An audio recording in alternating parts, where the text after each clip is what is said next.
Chapter.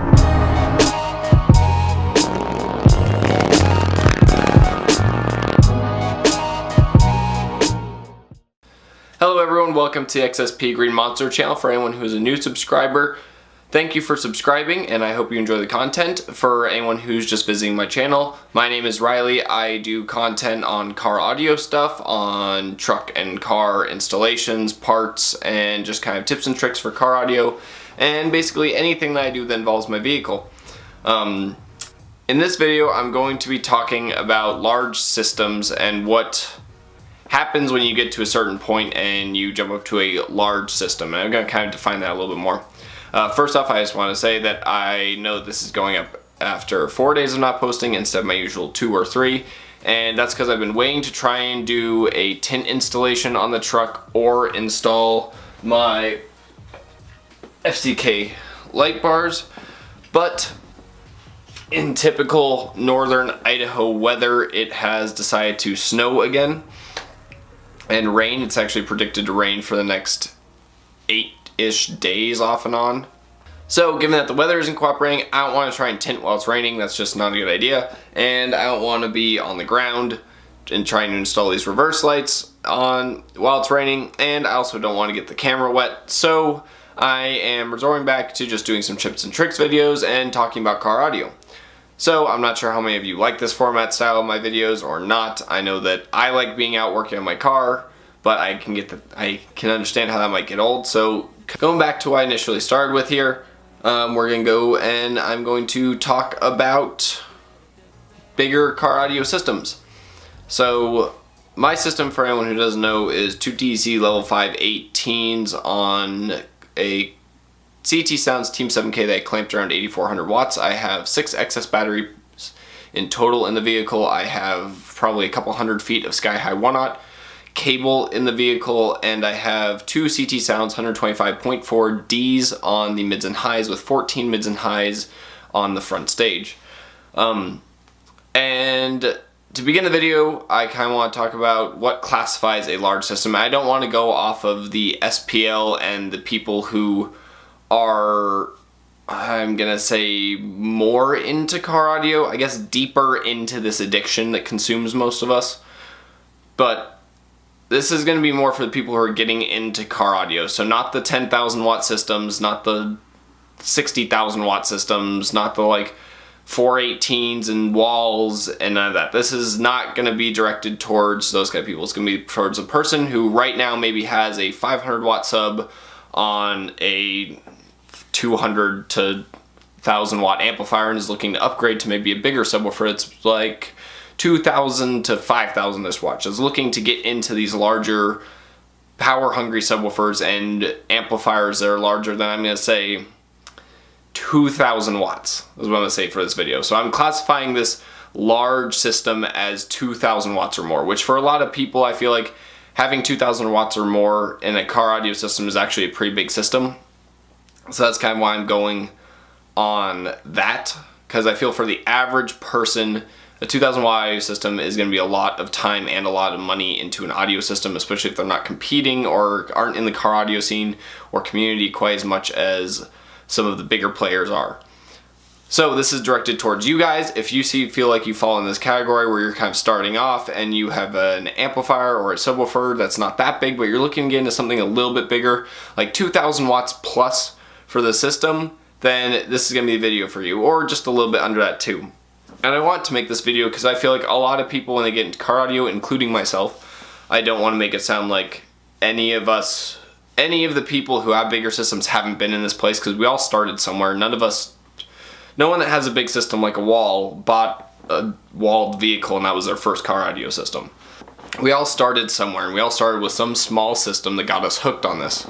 So I kind of want to touch on some of the things that caused me trouble when I was starting to upgrade off of like my 210s to my 212s, or from my 212s to my 412s even later on, that I didn't really expect to come with car audio, and that was kind of a big financial hit as well as a lot of time that I had to put in the vehicle. So I'm going to run through some of the basic things. So I'm going to say above 1000 watts, you're really going to want to consider this. Any of the things I'm saying. Above 1000 watts, you're probably going to want to consider a couple things. And above 2,000, you're definitely going to want to consider every single thing that I'm saying here as a possible thing that you're going to have to do with the next system if you want to upgrade any larger. So when it comes to these small car audio systems, I'm sure you noticed, you've had friends, they put in a small system, and you notice that their headlights start to dim when the bass plays, and that's because the parasitic draw of the system is lowering the battery so much that the lights actually get dimmer because lights are just diodes, and when they see power drop, they put out less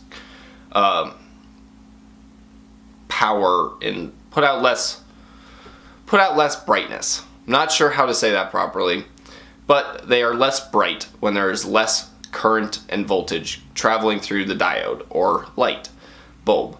So, sure, you've all noticed it, and that's when I think you need to start thinking about upgrading your system. You can usually get away with like a 500 watt system on a stock car without any noticeable headlight dimming, but once you get above that, you start to see a little bit when the bass really hits. Mids and highs amplifiers don't do it too much unless you have a serious mids and highs system. So, at that point, you have a couple options. I would always say with any car audio system, regardless of the size, you should do the big three. So the big three upgrade is one of the key upgrades in car audio, and that is upgrading your alternator power to your battery power. That's the first of the big three. Then you have battery ground to frame ground. That's the second wire in the big three. And then you have alternator ground to frame ground. The frame ground is important. The frame is the largest single piece of metal in your vehicle and is the only place where you can ensure a proper ground. And I can go into proper grounds in another video, but proper ground is something where there is no paint, there is nothing between the contact surface of your terminal that is attached to your wire and the metal. You don't want anything there. You don't want clear coat, you want grease, you don't want anything, and after you do that, after it's connected, you want to spray paint over it so nothing gets in there, it doesn't corrode. That is a proper ground. That is the best ground you can get, is to the frame of your vehicle. So, the big three I would say is the first thing, and that can help a lot. That helps current travel from the alternator to the battery, and it helps the whole system ground, which can be a big issue when it comes to headlight dimming because the stock grounds in cars simply aren't good enough. There are these tiny little 20 gauge wires, probably in some vehicles, that ground the system, and that's not enough. 20 gauge wire is not rated for the amperage that you are running through your amplifier, and you have to remember this is all a big circuit. The power travels from battery to your amplifier to the frame back to the battery. So you have to remember that whatever current is traveling through power wires is also traveling through the grounds on your amplifiers and your batteries, which is why it's important to upgrade the grounds as well as the power wires. So now you've done that, and your headlights are still dimming.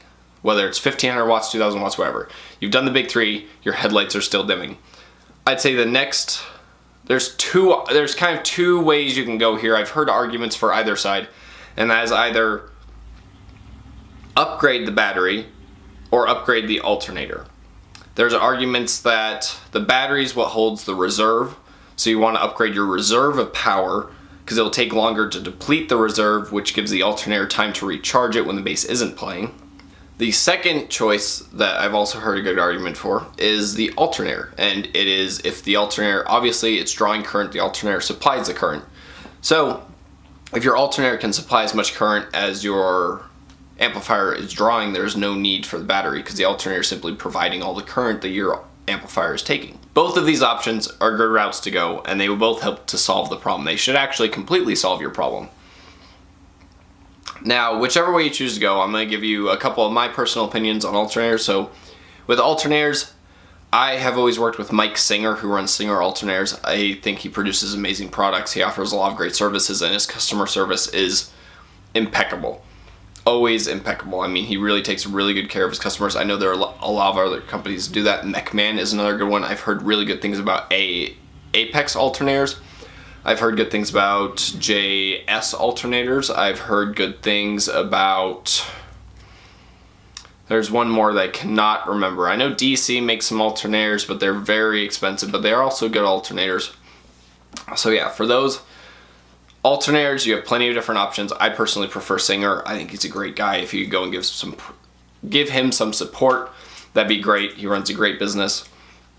In terms of batteries, you don't necessarily have to add an extra battery at this point, but just upgrading your battery. Generally, car batteries, they come with an interstay or something. Those are simply not meant for the extreme power discharging and then recharging that an audio system puts on the battery. Optima obviously has yellow tops and red tops, and I've seen people run those. They're a good option, but I feel like for the price point of an Optima yellow top or red top, you can get a lot of batteries that are better. Excess power, obviously I run excess power. I've always run excess power. Actually, that was the first battery I bought. And they have always treated me well. They do everything great. I am sponsored by them. So they're not paying me to say any of this in the video.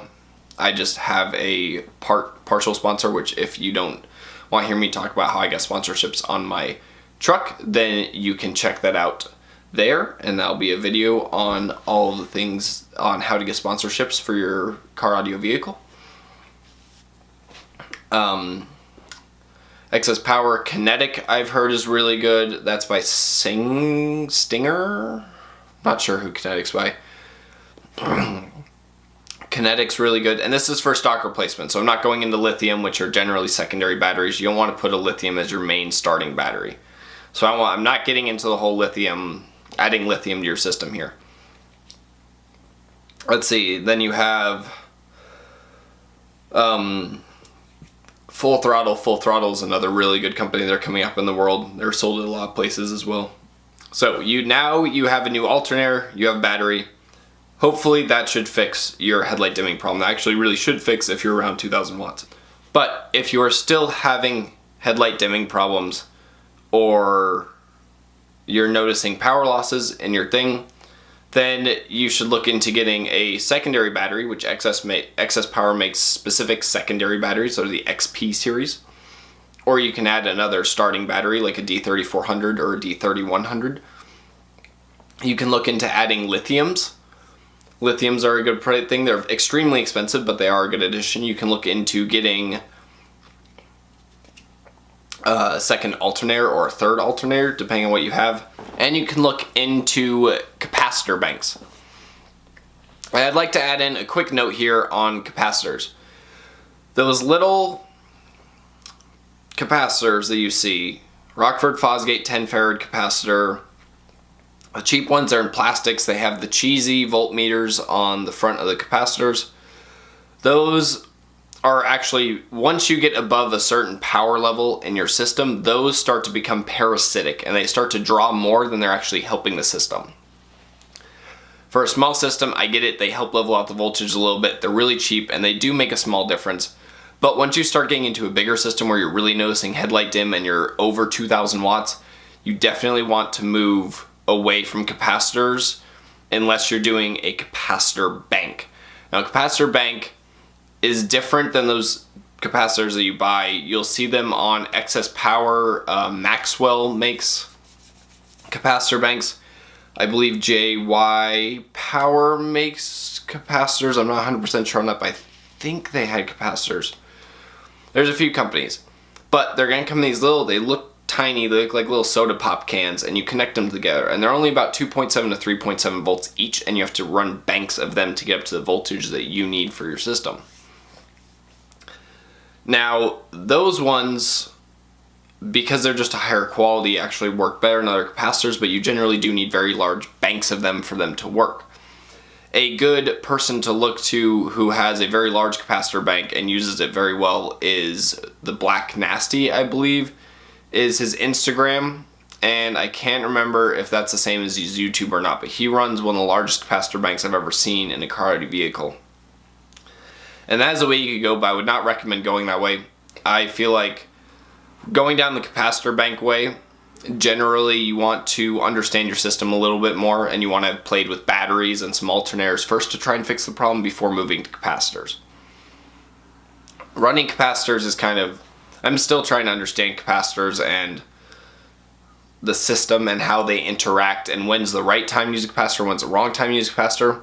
But I do know that when you're around a 2,000 watt system, capacitors, those cheap capacitors from Power Acoustic and all those things, those are parasitic draw ones, and they do not help your system as much as you think they do.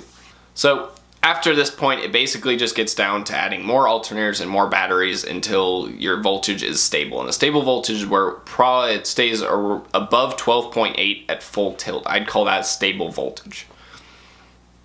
Now, the only way that I have found or have seen to 100% eliminate headlight dim is to do what I have done to my system, which is where I run 2 alternators. They're designated on my system. They don't connect to the car at all.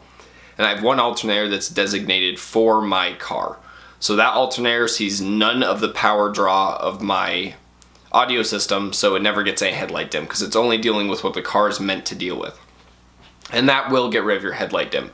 But it's a very expensive way to go, and it requires a lot of alternators, a lot of extra brackets, extra space for batteries in the engine bay, and it's a little bit bigger of a project. But if you're really at that point where you have a lot of money in your system and you're looking to completely get rid of headlight dim and still have a very, very large system, like I'd say 5,000 watts plus for that, then that might be a route that you want to go down.